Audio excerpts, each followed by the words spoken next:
They say peace is a fragile thing. For me, it shattered the moment I heard the sound of a jackhammer before my morning coffee. Let me set the scene. I live on a quiet stretch of road just outside the city, the kind of place where time moves slower, where you can actually hear birds instead of car horns. The land has been in my family for years. Big, open, a little wild. I had plans for it someday, maybe a garden, maybe just space to breathe. But mostly, I liked the silence. That morning started like any other. I poured my coffee, opened the window, and took in the view. The sun was creeping over the hills, painting everything gold. It was one of those rare moments where everything feels right. Then the sound hit me. It wasn't a lawnmower, not even close. I leaned out the window and squinted toward the far side of my property. A big yellow machine was clawing at the earth like it was in a hurry to get to the center of the planet. And standing around it, men in neon vests, hard hats, and clipboards, the holy trinity of chaos. For a full 30 seconds, I thought I was still dreaming. Maybe I'd fallen asleep watching one of those home renovation shows again. But no, this was very, very real. So naturally, I did what any normal person would do. I stormed outside in my pajamas, holding my coffee like a weapon. "Hey," I yelled over the noise. "What the hell are you doing?" One of the workers looked up, completely unfazed, and pointed toward a white SUV parked nearby. Out stepped a woman with a clipboard and an expression that said she'd rather be anywhere but here. She had that unmistakable HOA president energy, crisp blouse, sunglasses, and the confidence of someone who's never been told no in her life. "Good morning," she said in a voice that made me want to bite something. "We're starting construction on the new villas." I blinked. "What villas?" She smiled, tight, practiced. "The 12 luxury villas for Phase 2 of the Lakeside community expansion." I stared at her, waiting for the punchline. "You mean on my land?" She frowned slightly, as if I'd said something silly. "Oh, no, this is community property." I took a slow sip of my coffee. That's funny, because last time I checked, community property doesn't usually come with my name on the deed. She actually laughed like I'd just told a joke at a country club. "There must be a mix-up. You're probably confused about the property lines. Happens all the time." Confused me. "Lady, I've been living here since before her HOA existed. My grandfather planted the old oak that marked the edge of the property. I knew every inch of this land, every fence post, every tree, every stubborn patch of crabgrass. But apparently I was confused." "Tell you what," she said sweetly, "we'll handle it. You don't need to worry." And just like that, she turned away, waved to the workers, and the machines roared back to life. I stood there dumbfounded. The nerve, the audacity, the absolute cartoon villainy of it all. For the next few hours, I watched as bulldozers tore through the soil, flattening everything like it was their birthright. They even spray-painted bright orange lines, some kind of territorial graffiti. By noon, there were stakes in the ground, piles of wood, and the faint outline of what looked like future driveways. I called the county office. They told me to talk to the HOA. I called the HOA. They told me to talk to the county. It was a bureaucratic tennis match where I was the ball. By evening, I was sitting on my porch, still in disbelief, listening to the echo of hammers and generators. My peaceful corner of the world had turned into a construction zone overnight. And you know what the worst part was? They weren't even subtle about it. There were banners hanging on the temporary fences that read, "Coming soon, the Lakeside VILLAS. Luxury living SDARTS here." Yeah, apparently luxury living started with trespassing. That night, I barely slept. My mind was a blender of rage and confusion. How did this happen? Who approved it? Was I actually losing my mind, or had someone truly decided to build a whole neighborhood on my property? By morning, I decided to find out. The next day, I marched back to the site, this time dressed like a person who meant business. Jeans, boots, and an expression that could melt steel. The same woman, clipboard queen, was there again, barking orders like a general. "Morning," I said flatly. She gave me that fake smile again. "Oh, it's you." "Yes, it's me, the owner of this land."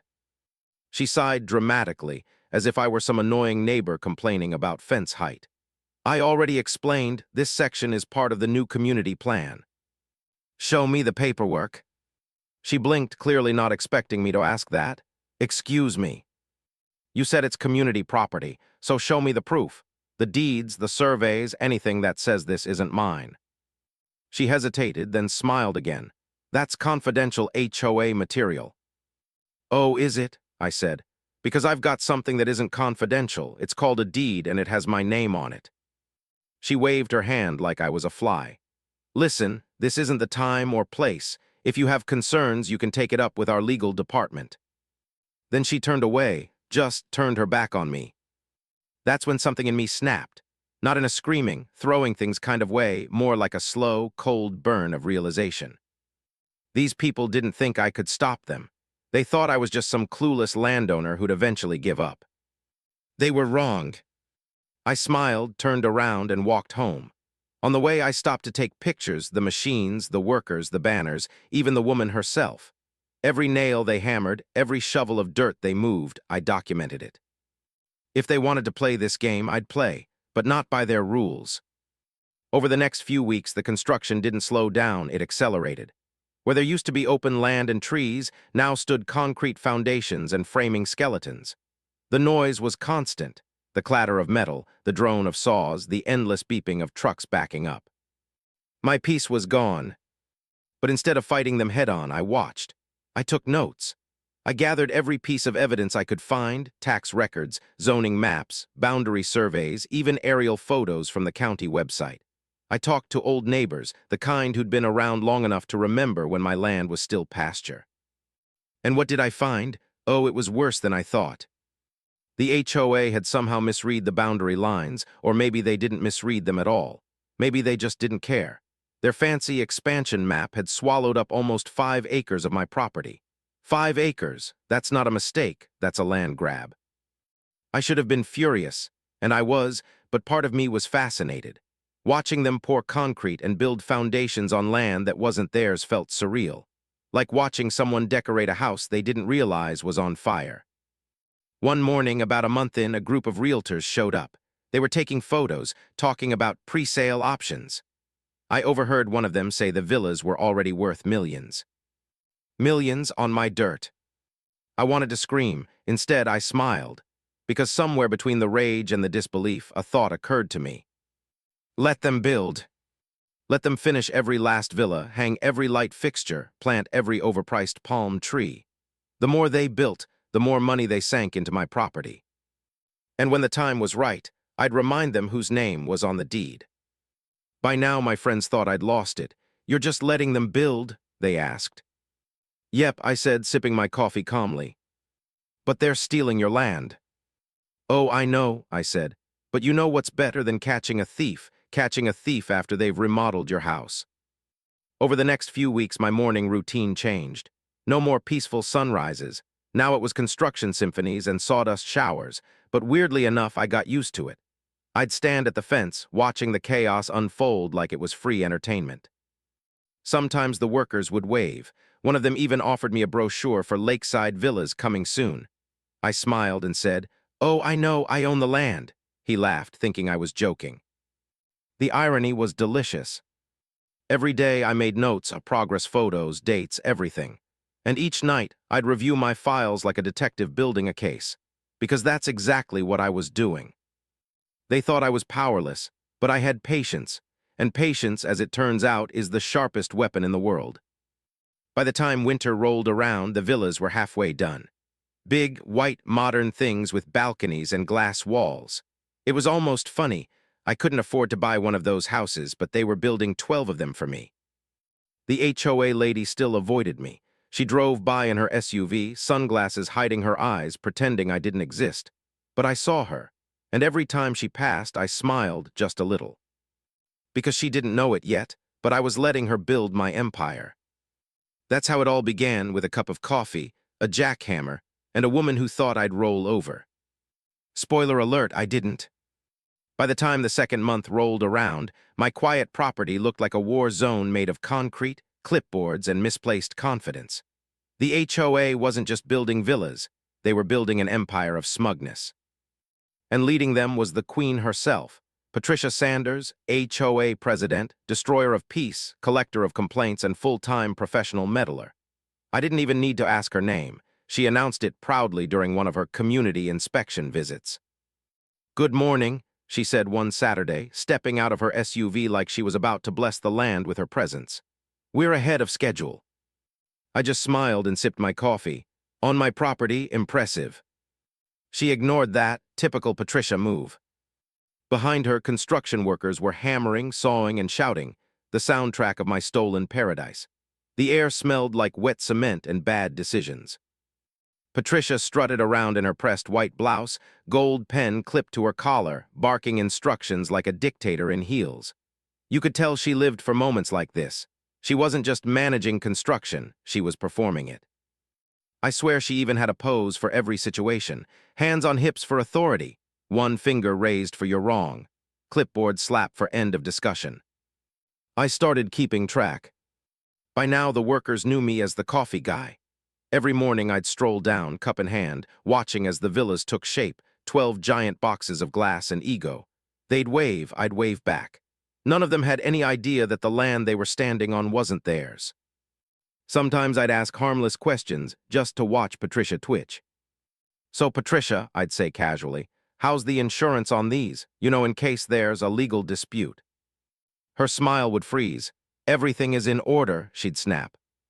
"Oh, good," I'd say, because I'd hate for someone to lose millions over a little land misunderstanding. She'd glare at me over her sunglasses like I was a mosquito she couldn't legally swat. It was my favorite hobby. But beneath the sarcasm, I was still furious. Every day that passed, they poured more money into my soil, and it made my blood boil, not because I was losing anything, I wasn't, but because of the audacity.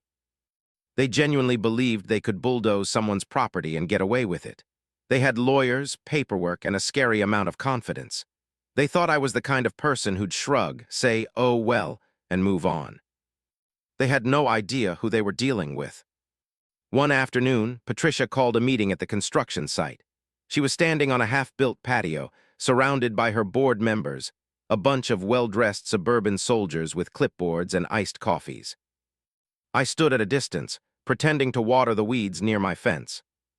She pointed to blueprints spread across a table. "We'll add another access road here," she said. "It'll cut through the back field."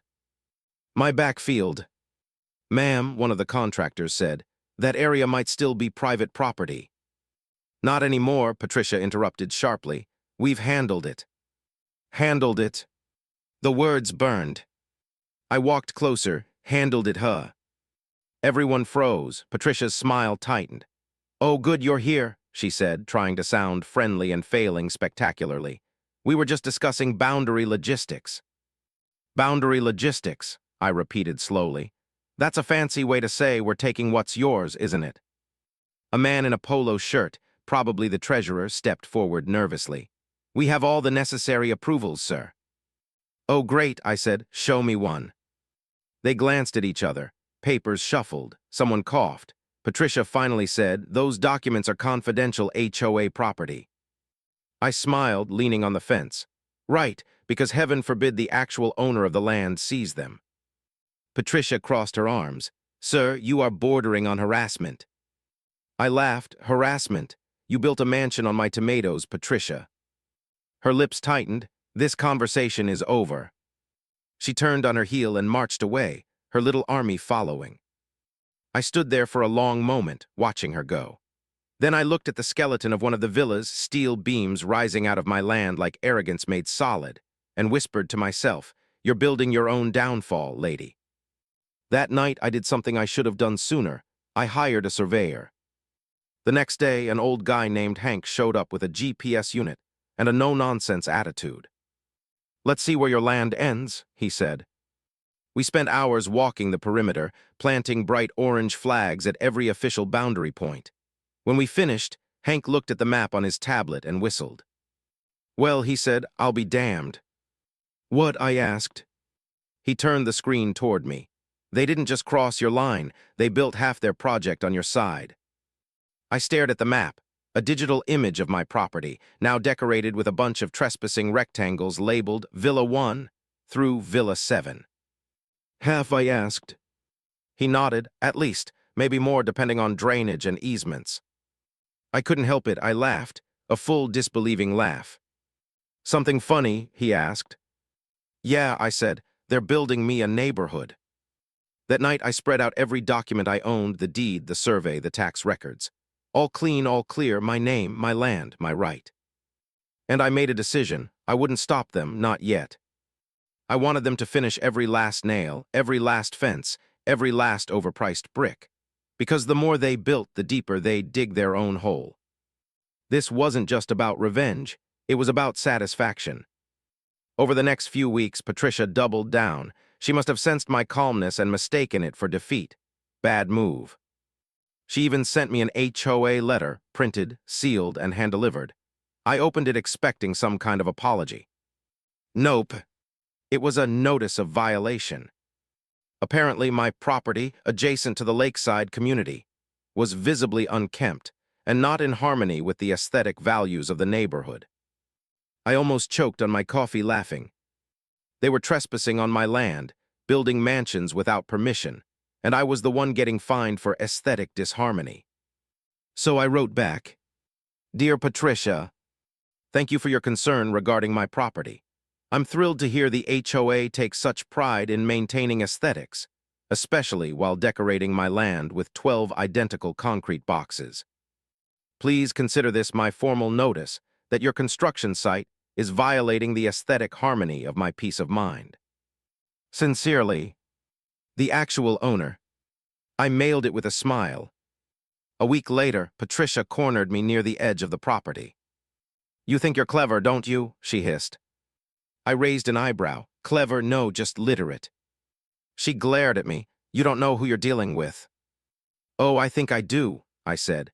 You're the HOA president who built half a subdivision on the wrong land. Her face went red. We have lawyers. So do I lied. I didn't yet, but she didn't need to know that. Every day after that, I noticed little changes. The workers stopped waving. The foreman looked nervous. Patricia started visiting less often. Maybe they'd realized something was off. But still, the construction continued. They were too far in to stop. By spring, the villas were almost done. The roads were paved, the walls painted, the landscaping halfway finished. They even installed a fountain on my property. At this point, I was living in a comedy sketch. Friends would visit and just stare. Dude, one of them said, this is insane. They really built all this. Yep, I said, and they're still not done. What are you gonna do? Wait, I said simply. Patience is free, mistakes like this, not so much. One morning, I saw a for sale sign go up. Villas were officially hitting the market. Patricia stood nearby, proudly chatting with a real estate agent, pretending she hadn't built her empire on stolen ground. I couldn't help myself. I walked over. Morning, Patricia, I said cheerfully. She turned slowly. What do you want?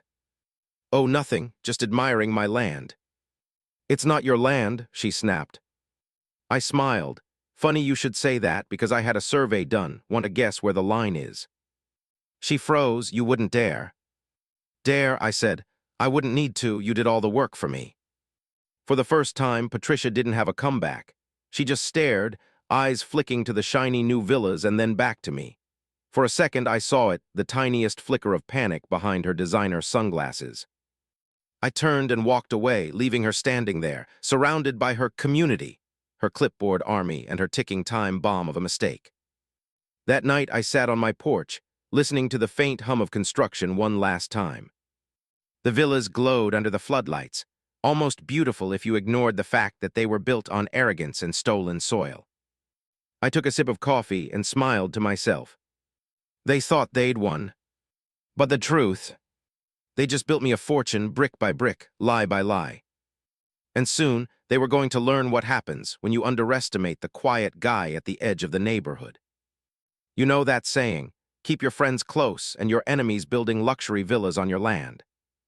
Okay, maybe that's not how it goes, but it should be. Because at this point, that's exactly what I was doing, letting them build, watching them dig their own grave with gold-plated shovels. And the best part, they thought I'd given up. After my little confrontation with Patricia, she must have gone home thinking she'd scared me off. The next few days, I noticed a change. Her tone got friendlier, her fake smile got wider. Suddenly, I was Mr. Miller instead of Sir. She even started waving from her SUV when she drove by, like we were neighbors. That's when I knew I had her right where I wanted her. So I played along. The next morning, I walked down to the site carrying a tray of coffee cups. The workers looked surprised. "Morning, gentlemen," I said cheerfully. "Thought you might need a caffeine boost. You've been working hard on my land." They laughed, thinking I was joking again. I didn't correct them. I just handed out coffee and smiled. Even Patricia looked thrown off. "Mr. Miller," she said, adjusting her sunglasses, "this is unexpected." "Well," I said, "I figured if you're all going to be here every day, we might as well get along. No hard feelings, right?" She studied me for a moment, suspicious. Then she smiled, that tight, artificial grin she wore like armor. "Of course," she said sweetly. "I'm glad we can be civil." Oh, Patricia, you poor clueless soul. From that day on, I became a regular presence on site. I'd stroll by, offer snacks, chat with the foreman, pretend I was fascinated by their progress. Inside, I was documenting everything. Every photo, every delivery truck, every invoice stuck to a clipboard. They thought I was just being polite, but really, I was building a case thicker than one of their concrete slabs. I even started keeping a daily log, notes, photos, timestamps. I called it Operation Free Villas. And yes, I giggled every time I wrote that down. About a week later, Patricia approached me during one of her inspections. "You've been around quite a bit," she said cautiously. "Just curious," I replied. "I like to watch things grow, trees, projects, karma." She didn't laugh. "Well," she said, "since you're taking such an interest, we're holding an HOA information session tomorrow. You're welcome to attend. It might clear up some confusion about the property lines."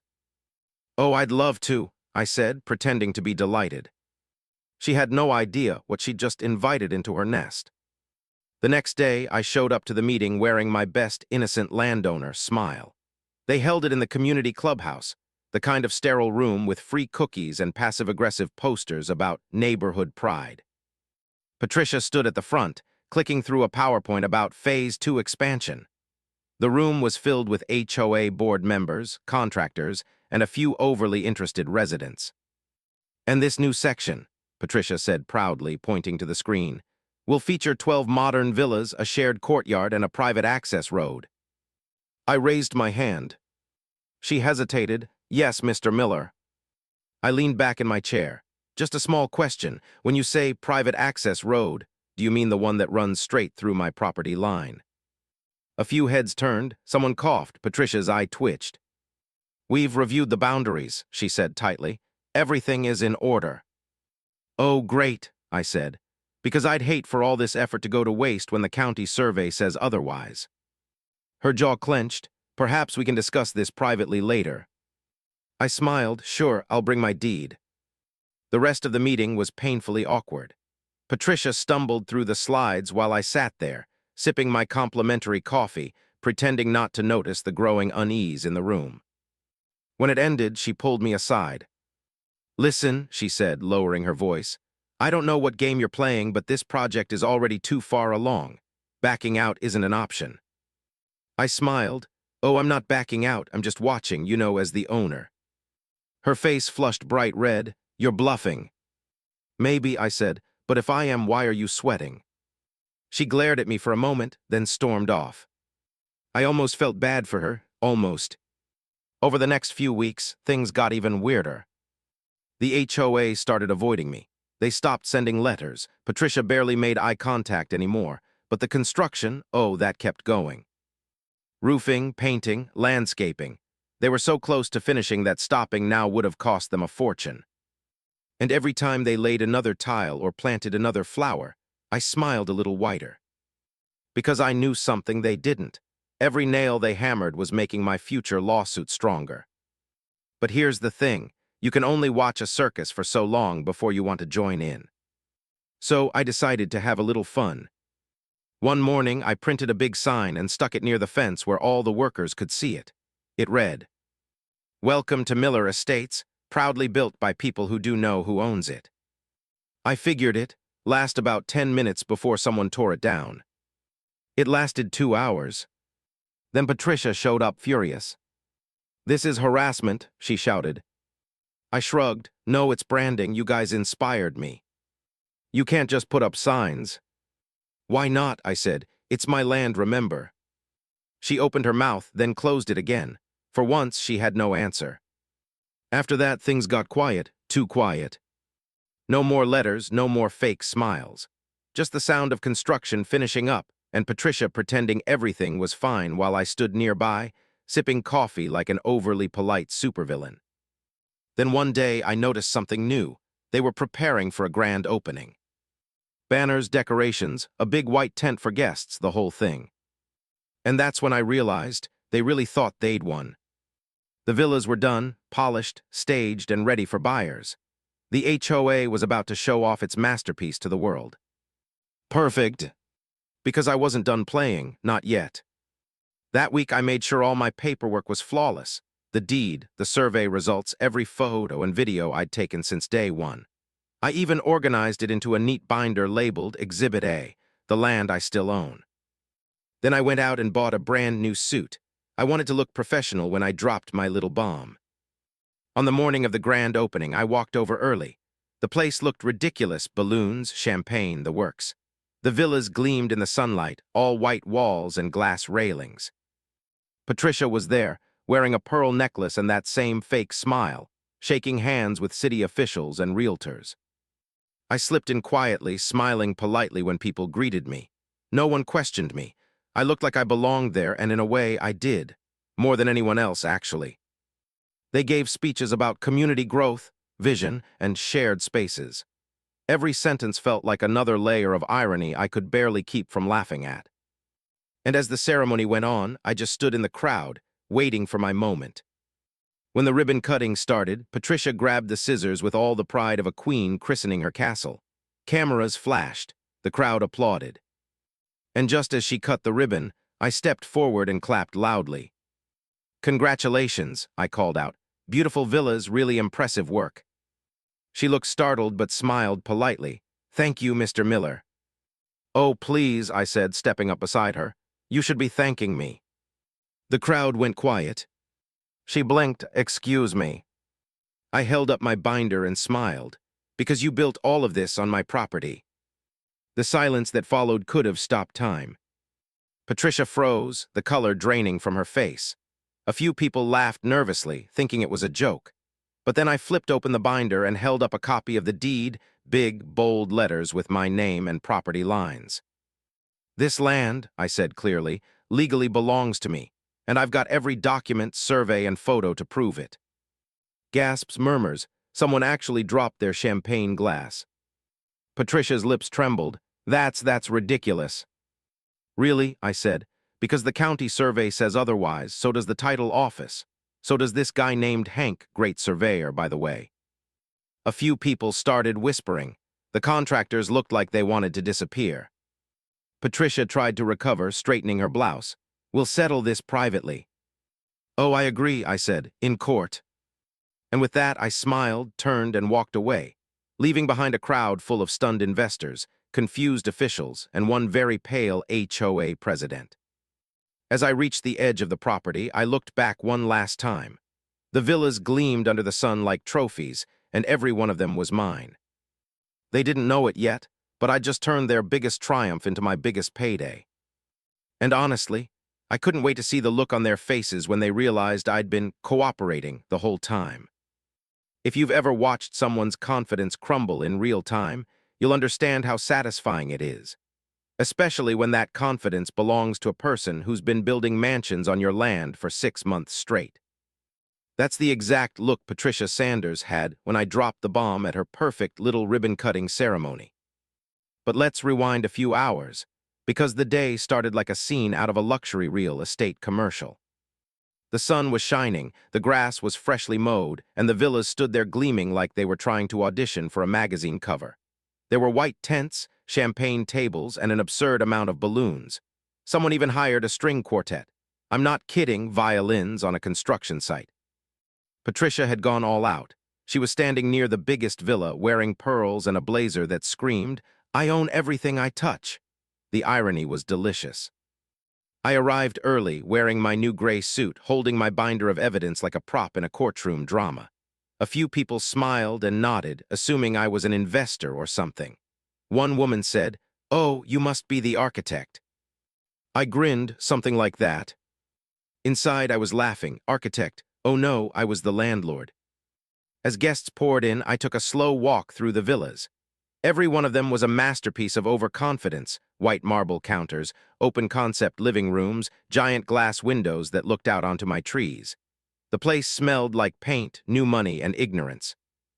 Workers were still rushing around, setting up banners that said, "Welcome to Lakeside Villas, a new standard of community living." I wanted to grab a marker and add, "ON stolen property" underneath. But I behaved myself, for now. By noon, the event was in full swing. Realtors were handing out glossy brochures. City officials were shaking hands. People were taking selfies in front of the villas. Patricia stood in the center, basking in attention like she was the queen of a suburban empire. And I just watched, calm, smiling, waiting. Because I knew what was coming. Finally, it was speech time. A little podium had been set up near the entrance. Patricia tapped the microphone, her voice sugar-sweet as she thanked our incredible team and the supportive community that made this possible. I almost snorted into my coffee. She went on about vision and progress and turning empty land into opportunity. Oh, the irony nearly killed me. Empty land? Lady, that was my empty land. Then she gestured toward the villas behind her. "Today," she declared proudly, "we open the doors to 12 new homes, the crown jewel of the Lakeside community." Applause erupted. Cameras flashed. Patricia smiled, holding the ceremonial scissors like she was cutting into history itself. And that's when I decided it was time. I stepped forward, clapping loudly. "Beautiful speech, Patricia," I called out. Heads turned. A few people recognized me from around the property but weren't sure who I was. Patricia blinked, the smile on her face flickering just a bit. "Ah, Mr. Miller," she said through clenched teeth. "So nice of you to join us." "Oh, I wouldn't miss this for the world," I said, walking closer. "After all, it's not every day someone opens 12 homes on my property." The crowd chuckled awkwardly. They thought I was joking. Patricia gave a nervous laugh. "Oh, Mr. Miller loves to tease. He's a—" I held up my binder and opened it. "No teasing today," I said, "just facts." The air shifted. You could feel it, that uncomfortable silence when people realize something big is about to happen. I flipped a page and held up a copy of my land deed.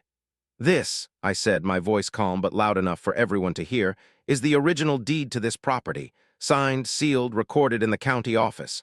My name's right there, been mine for years." People murmured. The reporters in the crowd perked up. Patricia's face turned pale. "Mr. Miller." "Hold on," I said, raising a hand. "I'm not finished." I turned another page, the survey map Hank and I made. I tapped it with my finger. "See this red line? That's the boundary of my land, and those villas you're so proud of." I smiled. "They're standing about 20 feet inside it." You could hear gasps. Someone whispered, "Wait, what?" Patricia's composure cracked. "That's impossible," she said sharply. "We have permits approvals." "Sure," I said, "but not from me." The crowd started buzzing. A few investors began whispering to each other, glancing nervously at the villas like they might collapse out of shame. Patricia tried to laugh it off. "There's obviously been a misunderstanding." "Oh, there's been a misunderstanding, all right," I said.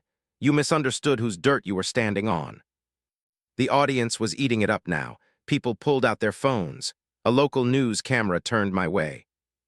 I smiled and added, "But hey, don't let me ruin your big day. Keep celebrating. I just wanted to make sure everyone knew whose property you're enjoying." Patricia's jaw tightened. "You'll regret this," she hissed under her breath. "Maybe," I said, "but I'll probably do it from my new 12-villa estate." Her hand trembled around the microphone. "This is slander," she snapped. "Oh, slander would mean I'm lying," I said. "And trust me, Patricia, I've got paperwork that tells the truth better than you ever could." She opened her mouth, but I cut her off. "You remember the surveyor I mentioned, the one you said was wrong? Yeah, turns out the county agrees with him. I double-checked this morning." Her face froze. She knew she was cornered. "And one more thing," I said, raising my voice again for the crowd. "Every single one of those villas, they were built without the legal consent of the landowner. which, according to the law, means they belong to. I paused for effect, letting the silence hang. Me. A collective gasp rippled through the audience. One guy in a suit actually dropped his champagne flute. A woman whispered, "Wait, so he owns them now." Patricia's voice cracked. "That's not how it works." I shrugged. "That's how it works when you build on the wrong lot." The crowd was chaos now. Reporters were snapping photos. Investors were on their phones, probably calling their lawyers. Even the string quartet had stopped playing. Patricia tried to grab the microphone back, but I stepped aside and let her fumble. This is false information," she stammered. "Everything is properly documented." "Then you won't mind showing us your deed," I said. "You did bring it, right? You know, the one that says you own this land." She froze. Silence again. Everyone was staring at her. She had nothing, no paper, no defense. Just that same clipboard she'd been waving around for months, filled with plans built on a lie. Finally, she muttered, "We'll handle this privately." "Oh, absolutely," I said, "in court." After that, I walked away, slowly, calmly, binder in hand, heart pounding with victory. Behind me, I could hear the buzz of panic as Patricia tried to salvage what was left of her image. "Please, everyone, there's no issue," she was saying, but nobody believed her anymore. It was beautiful. I didn't stop walking until I reached the fence line. From there, I turned around and looked back. The villas stood gleaming in the sunlight, but now they looked different, not like a success story, but like evidence. All of them were mine now, they just didn't know it yet. I leaned on the fence, sipping the last of my coffee, and whispered, "Congratulations, Patricia. You just built me $1 million lawsuit." That night, I celebrated quietly.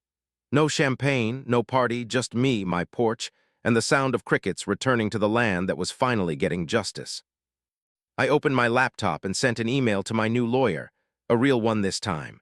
Attached were the photos, documents, and videos I'd been collecting for months. Subject line, HOA property encroachment case, ready to file. Over the next few days, the neighborhood was buzzing. Rumors spread like wildfire. People said the HOA had built on the wrong land. Some said I was suing for millions. Others said I owned the villas now. Even the construction workers stopped showing up. The for sale signs quietly disappeared. Patricia stopped driving by in her SUV. The white tents were gone. The music, the banners, the laughter, all gone. The only thing left standing were the 12 empty villas, perfect and silent, like monuments to arrogance. One morning I walked through them again. The doors were unlocked. Inside, everything was spotless, polished floors, sparkling windows, untouched kitchens. It felt strange walking through something so expensive, knowing it had all been built without permission. I stood in the middle of one living room, sunlight pouring through the giant windows, and couldn't help but laugh. "This," I said out loud, "is the most satisfying case of trespassing I've ever seen." And yet part of me admired their work. The villas were beautiful, modern, sleek, perfect for selling, except they weren't selling, not anymore. Because technically they were mine. And when I told my lawyer that, he nearly choked on his coffee. "You're serious?" he asked. "Dead serious," I said. "They built on my land. I have the deed, the survey, everything." He whistled. "You've got them cornered. You could force them to buy the land back or take ownership of the structures." "Oh, I know," I said with a grin, "and I plan to enjoy watching them choose." Later that week, I got a formal notice from the HOA's legal team, finally admitting there had been a boundary discrepancy. Discrepancy, that's what they called it. Like accidentally building 12 villas on someone's property was just a whoopsie. I framed that letter. That was the week I realized something. I'd spent months furious, but now, I wasn't angry anymore. I was calm. Cold, even, because justice was finally moving, and it was moving my way. They thought they could walk all over me, but I let them.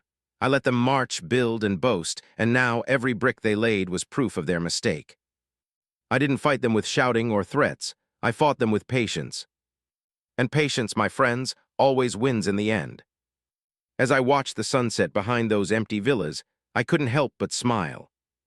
The war wasn't over yet, the courtroom battle was coming, but for now I'd won the most important fight. The truth was out. Their empire was crumbling. And soon, they'd realize what happens when you build on the wrong side of justice.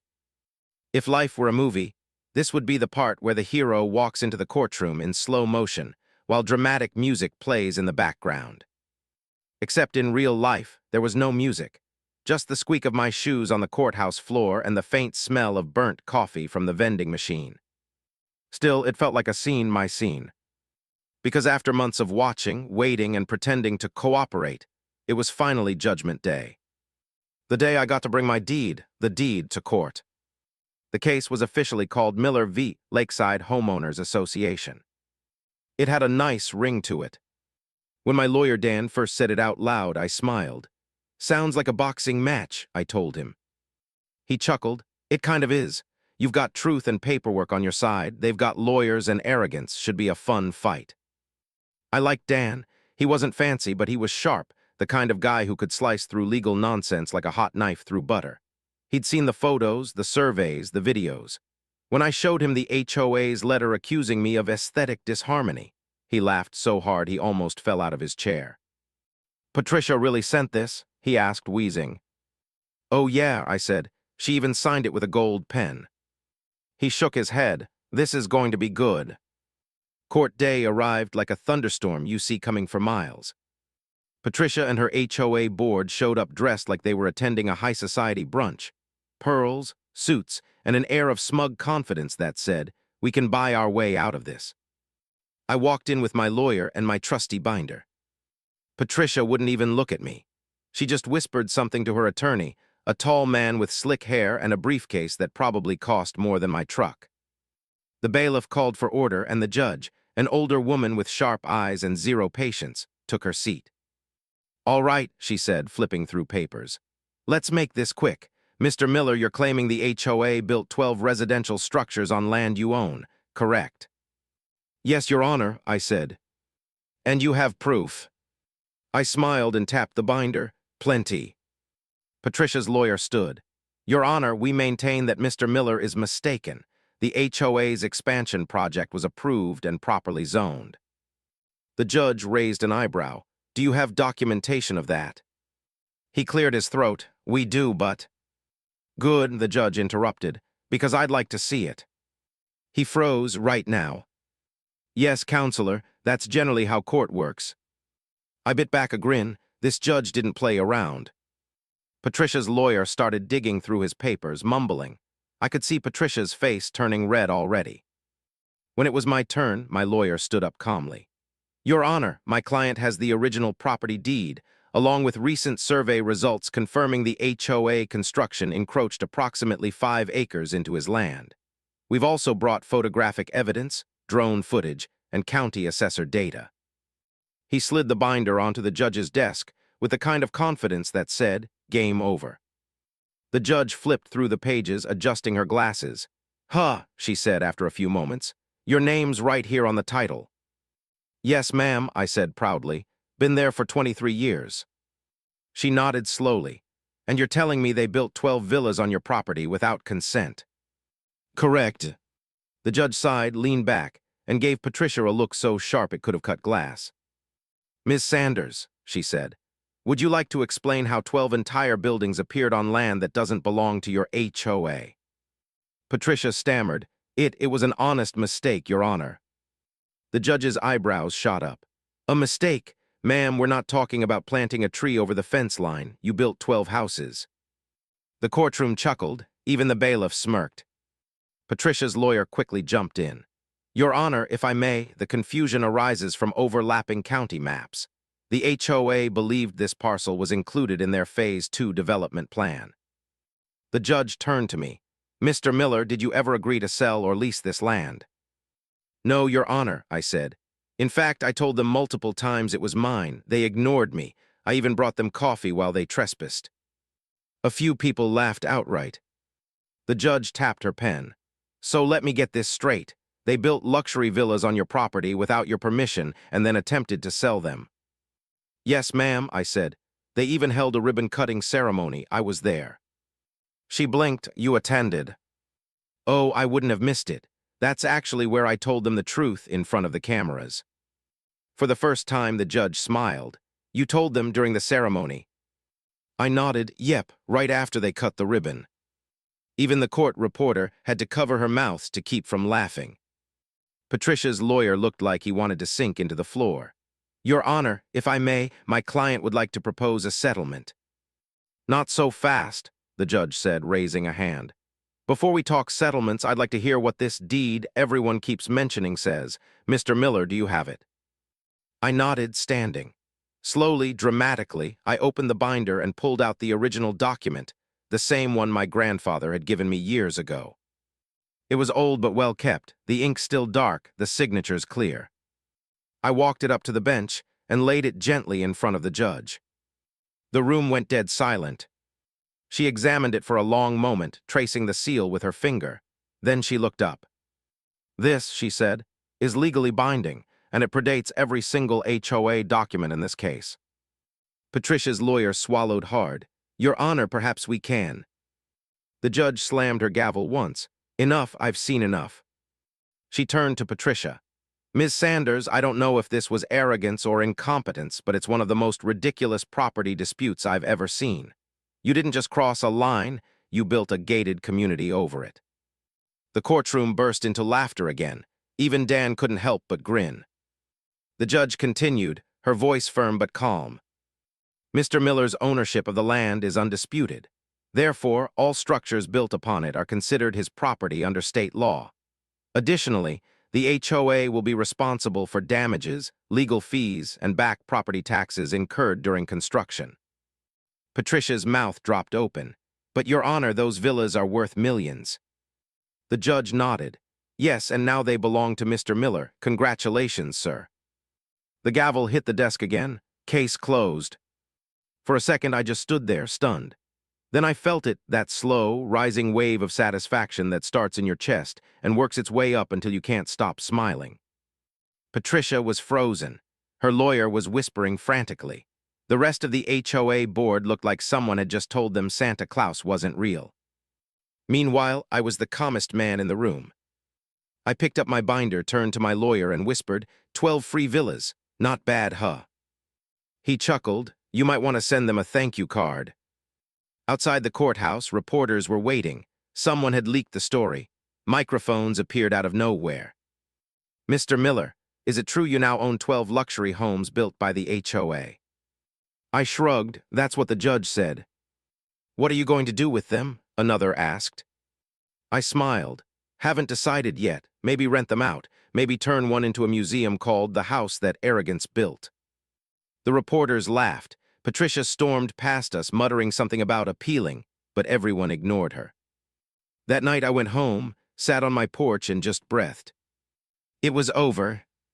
Months of noise, lies, and arrogance gone, replaced by peace, silence, and the faint sound of justice laughing in the distance.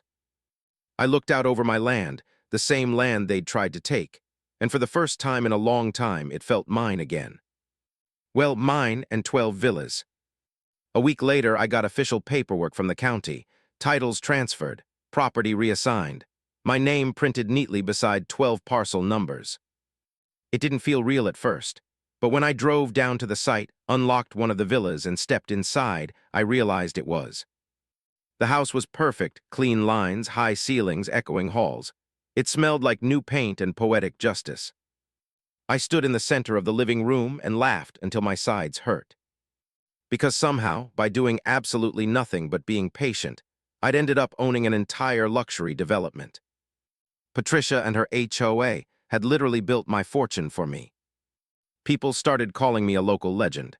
The guy who let the HOA hang themselves with their own red tape. I didn't correct them. I just smiled and said, "Patience pays." Even the contractors reached out. "Man," one of them said, "I can't believe you pulled that off." "Oh, I didn't pull anything off," I told him. "They did all the work, I just watched." When I finally saw Patricia again, months later, it was in passing.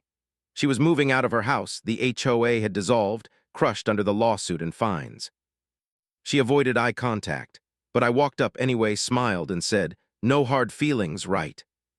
She didn't answer, just climbed into her SUV and drove off without looking back. I watched her go, feeling not anger, not even victory, just peace. Because the best revenge isn't loud or cruel. It's quiet. Calm. It's watching someone build your dream while thinking they're stealing it from you. As I stood there looking at my 12 villas, I couldn't help but laugh one last time. They thought they'd buried me in legal nonsense, but all they did was plant me in rich soil, and I grew an empire. And if there's one thing I learned through all of it, it's this. When arrogance builds on your land, let it.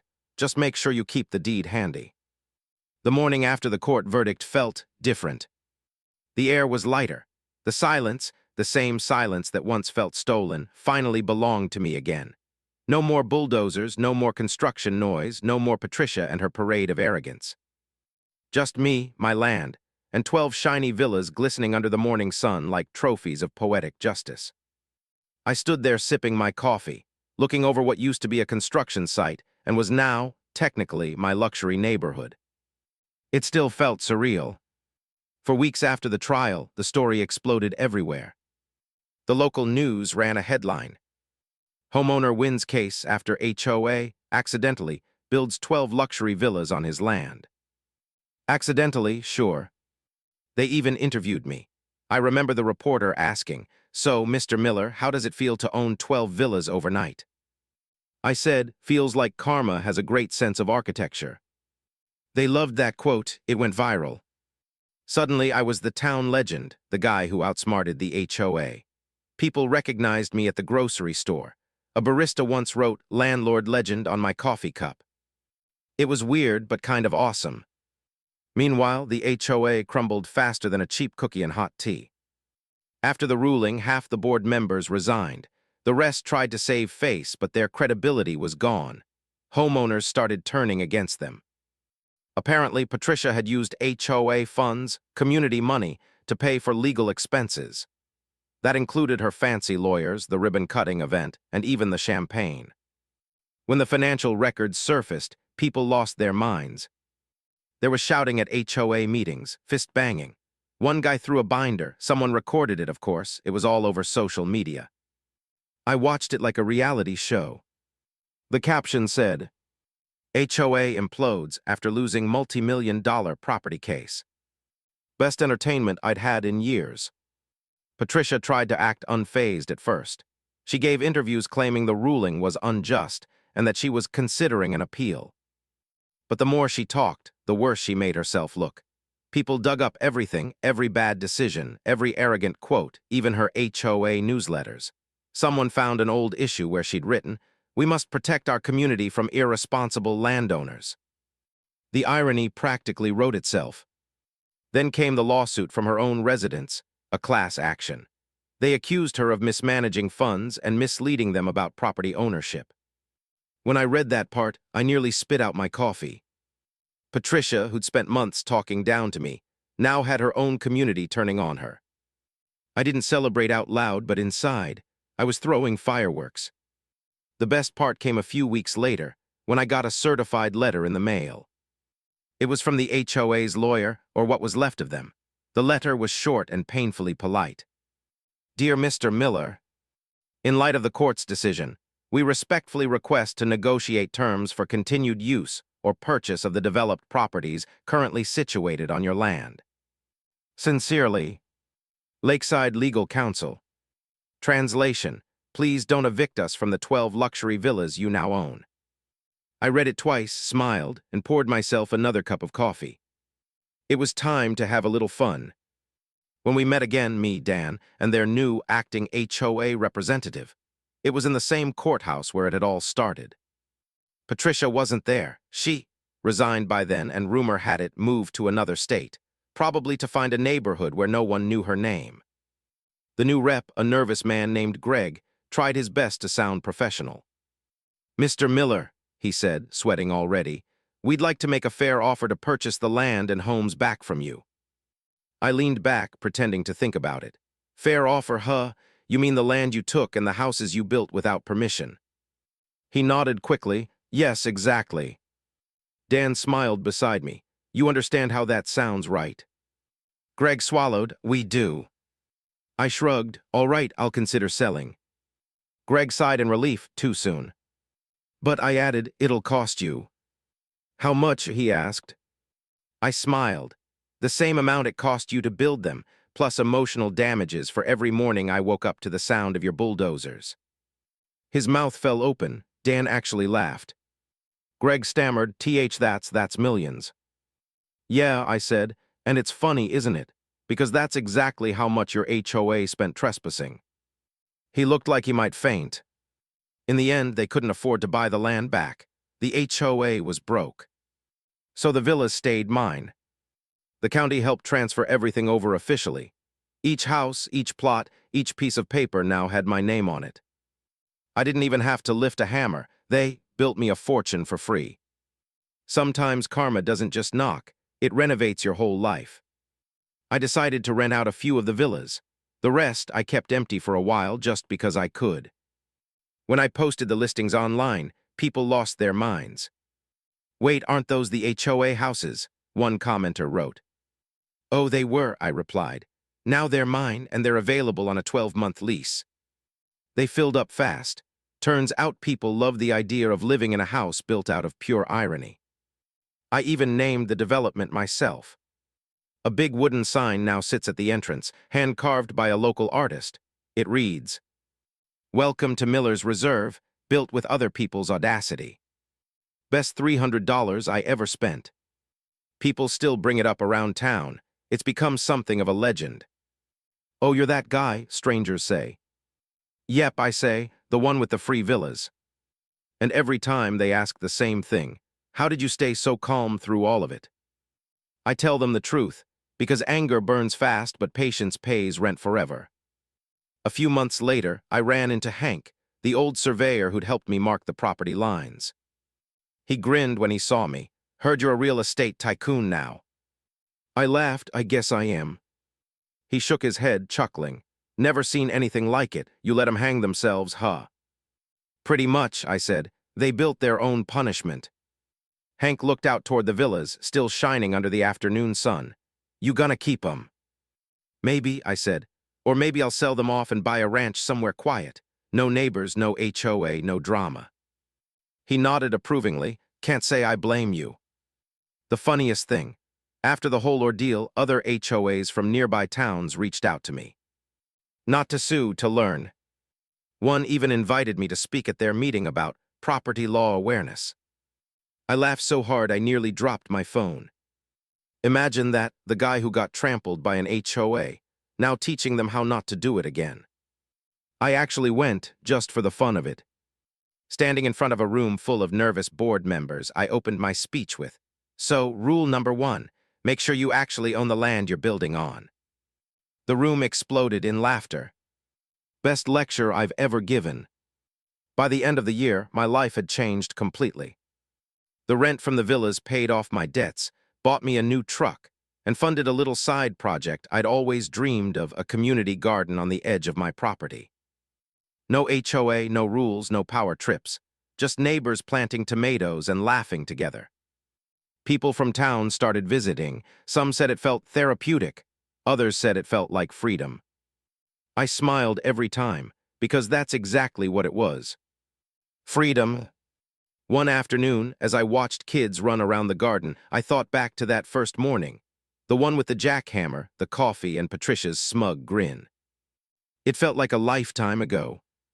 Back then, I was just one man against a machine. Now the machine was gone, and I was standing on the empire it accidentally built for me. It's funny how life works sometimes. You can fight and shout and lose your mind trying to control things, or you can stand still, watch the chaos unfold, and let people destroy themselves with their own pride.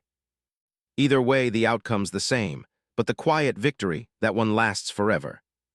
Before heading home that evening, I looked over at the villas one last time.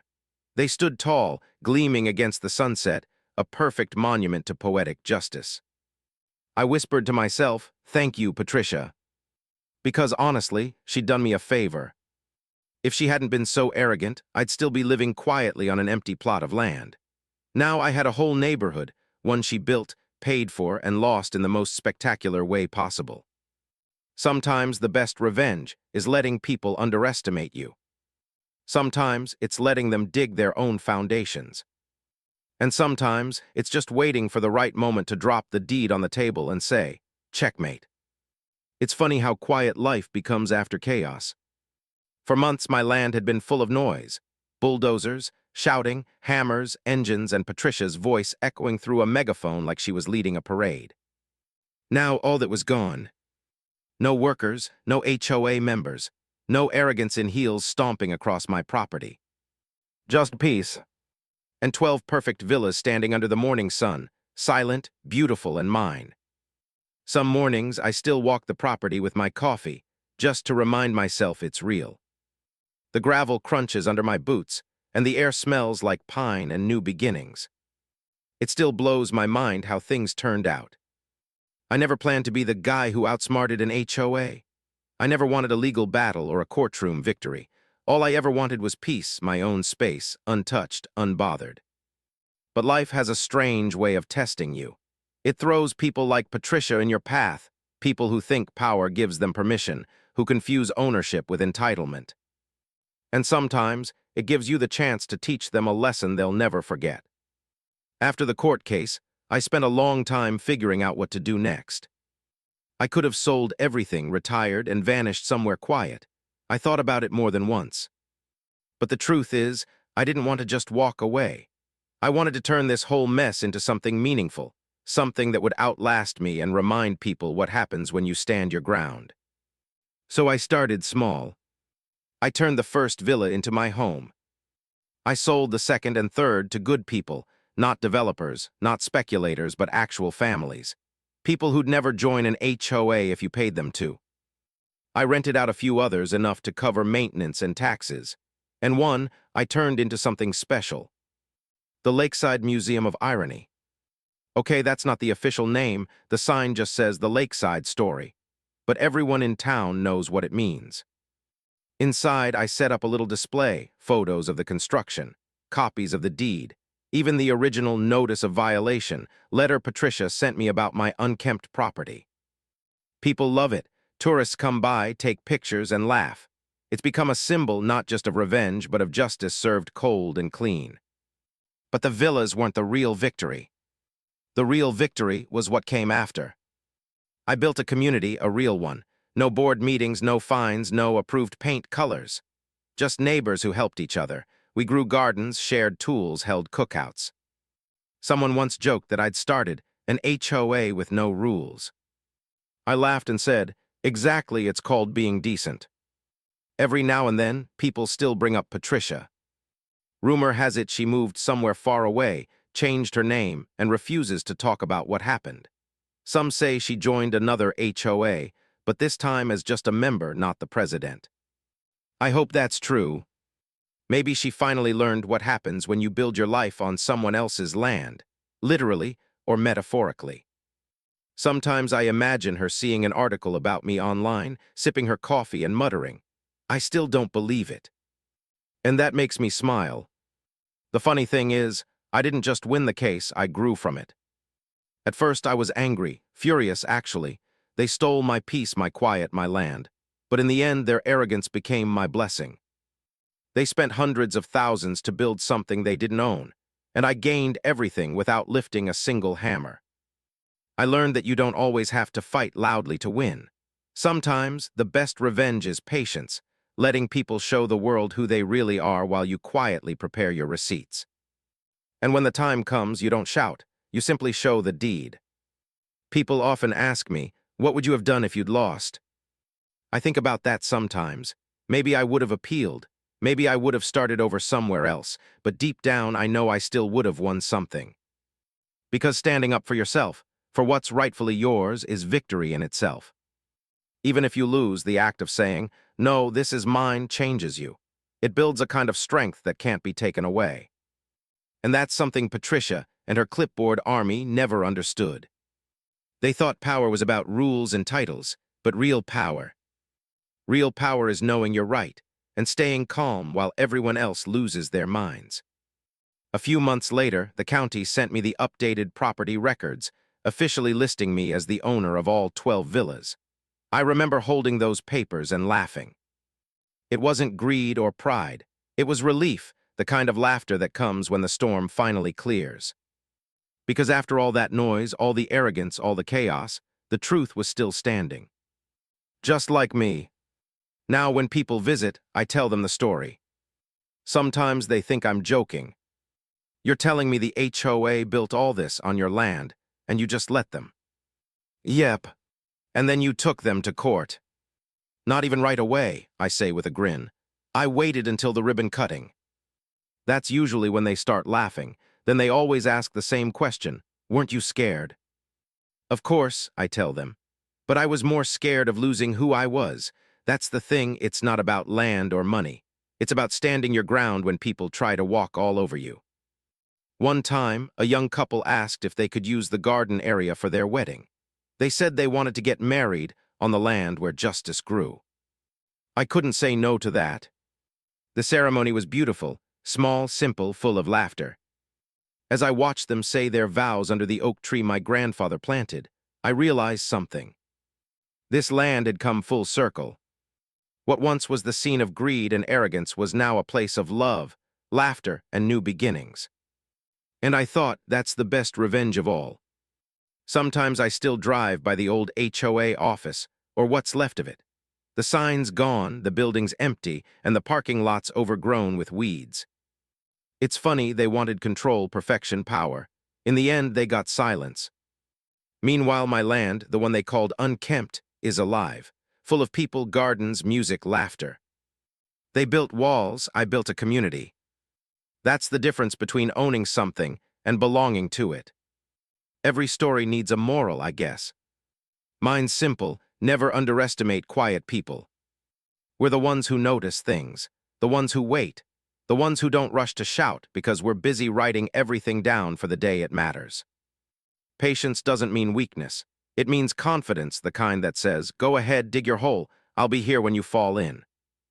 That's how I won, not with anger, not with lawyers alone, but with calm, quiet confidence and a deed that never lied. A few nights ago, I stood on my porch again, the same spot where this whole story began. The moonlight poured over the villas, the gardens, the trees, all of it mine. I thought about my grandfather, about the day he gave me that deed, saying, land's not just dirt, it's your roots, protect it.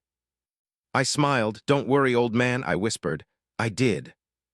And somewhere in the wind, I swear I heard laughter, proud, warm laughter.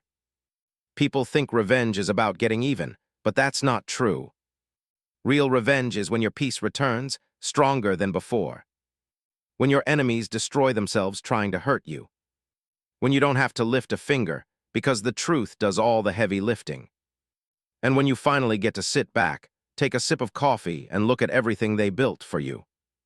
That's not revenge, that's poetry. Sometimes I write in a little notebook, just reflections, lessons I've learned through all this. I call it the quiet playbook. One page simply says, when life hands you trespassers, let them build your empire. It still makes me laugh every time I read it. Because that's exactly what happened. Patricia and her HOA thought they were taking something from me, but all they did was give me something bigger, not just land, but a story, a reminder. That even when people underestimate you, your silence can be louder than all their shouting. And that the best payback isn't destruction, it's creation.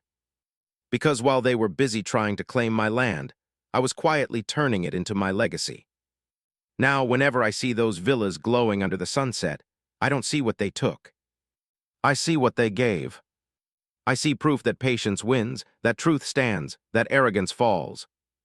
And I see me, the man they tried to outsmart, living peacefully on the land they built for him. So if you ever find yourself facing people like Patricia, people who think they can take what's yours, don't panic. Don't scream, don't lose your mind. Just smile. Let them keep digging. Because someday, they'll look up from their hole and realize you were the landowner all along. And when that day comes, don't gloat, don't rage. Just hold up your proof, your truth, and say calmly, you built this, I just own it. Then walk away, quietly, proudly. Because that's the ultimate victory. That's the peace after the storm. That's the power of patience wrapped in justice, served hot and with a side of poetic humor. And that's how you turn trespassers into builders, and builders into teachers. So here's my final lesson. When life tries to take your land, keep the deed, keep your calm, and let the fools build your empire. Because revenge isn't about getting even, It's about getting everything.